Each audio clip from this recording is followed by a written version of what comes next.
UFOs, aliens, ghosts, psychic phenomena, lost civilizations, abductions, you name it, we talk about it, because this is Whitley Strieber's Dreamland, where we go farther out on the edge than any other radio program out there. You will hear things here that you have never heard before, and you will never hear anywhere else. So fasten your seatbelts and get ready to fly. I'm going to take you for a ride to Dreamland.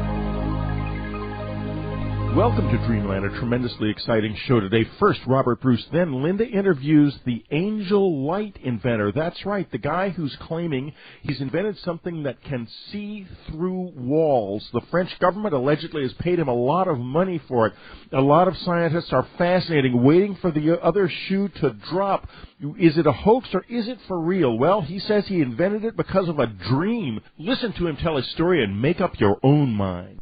I am proud, but frankly a little frightened, to introduce Robert Bruce, his new book, a masterpiece, Mastering Astral Projection, Successful Astral Projection in 90 Days. Well, we're going to get into that in a few minutes, but before we do that, we're going to talk a little bit about the last couple of times Robert was on this radio program.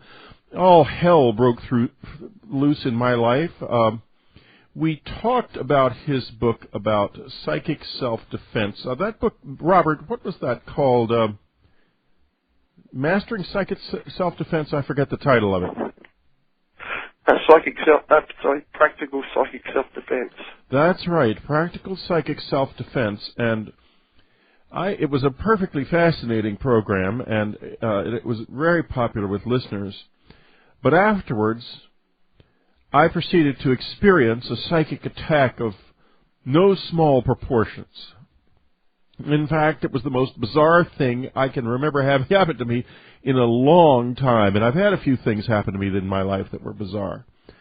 Specifically, it involved something that kept coming up my leg physically, and which I eventually captured one night as it was boring into my skin above my collarbone, pulled it out of myself, and could see it between my fingers. But when I opened my fingers after crushing it, it just disappeared before my eyes. And you recommended, as I recall, that I plunge it into a dish of salt on the bedside. And that helped. It made it smaller. But it didn't go away for a long, long time, Robert. And before we go on, I want to say two things about Robert Bruce. First, he's the real deal, in my opinion. And second, he is a master of something. What that is, I don't know. Robert, maybe you can enlighten us. What happened to me, do you think? Mm-hmm. Yeah. What I think is was happening to you, and we've talked about this at some length. Some of the experiences you were having with the little entity thing crawling up your leg, I've had that myself in the past as well. And I think this is happening to your astral body. And what you're looking at here is like an astral creature of some kind. It doesn't physically exist, but it is in the astral. And you seem to have the tendency to wake up in your astral body. And often you do not know you are awake in your astral body. It appears to be your physical body.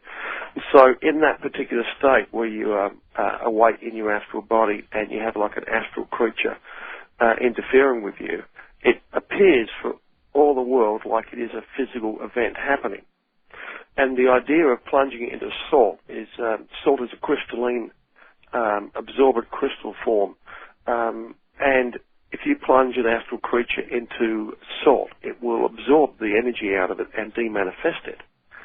And you may have to do that repeated times, but it will have an effect. And this is... Go ahead. This is just one of the countermeasures you can use for that sort of thing. And since we spoke last, I've been working on more countermeasures and trying to find more effective ways of solving these sorts of problems, which are really difficult to come to grips with. Now, do you still have this sort of thing happening to you?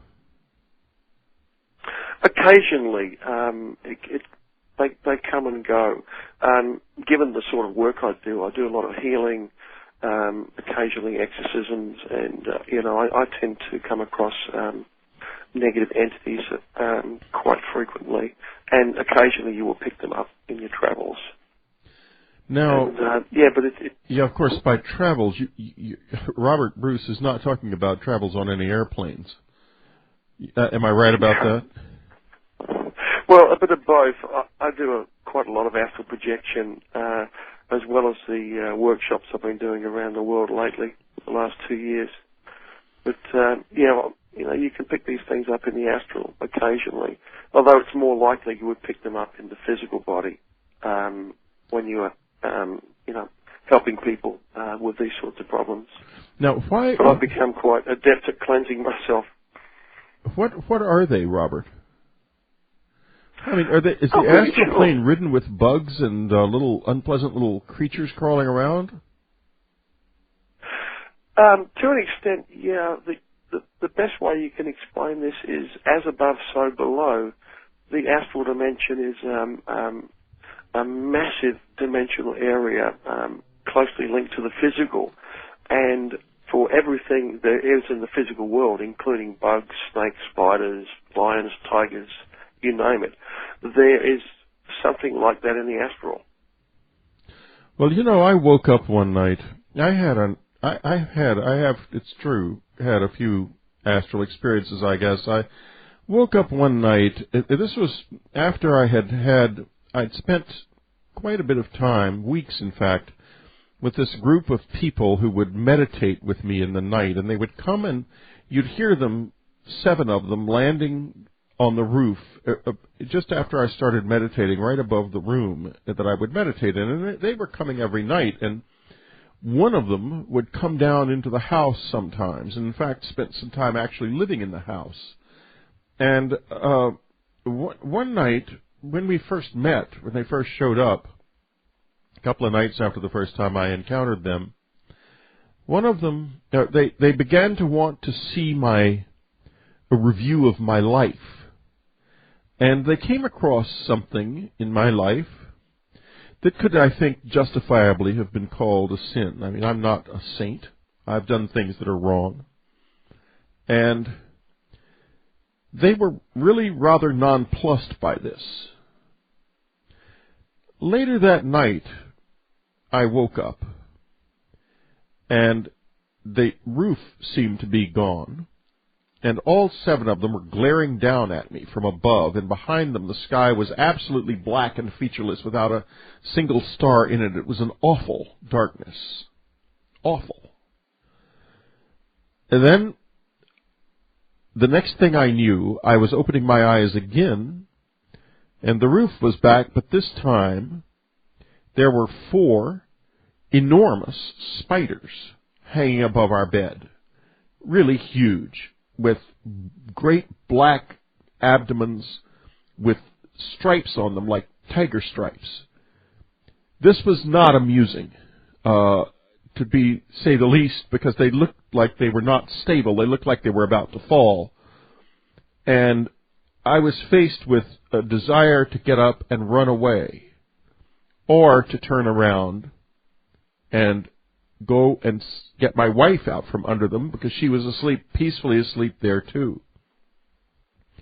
I jumped out of the bed, and I made a decision at that moment. I would not run away. I would get Anne. And as soon as I made that decision, they disappeared. Now, this was an astral experience of some kind. It had to do, and I don't want to go into the personal part of it, but it had to do with deeply personal things about me. Now, I bring it up because, and I talk about it at length, because I think it's something that will make a lot of sense to you, and that you will be able to describe this world in which I found myself and something of its meaning, because I think it's a place you're very familiar with. Is that true? Yes,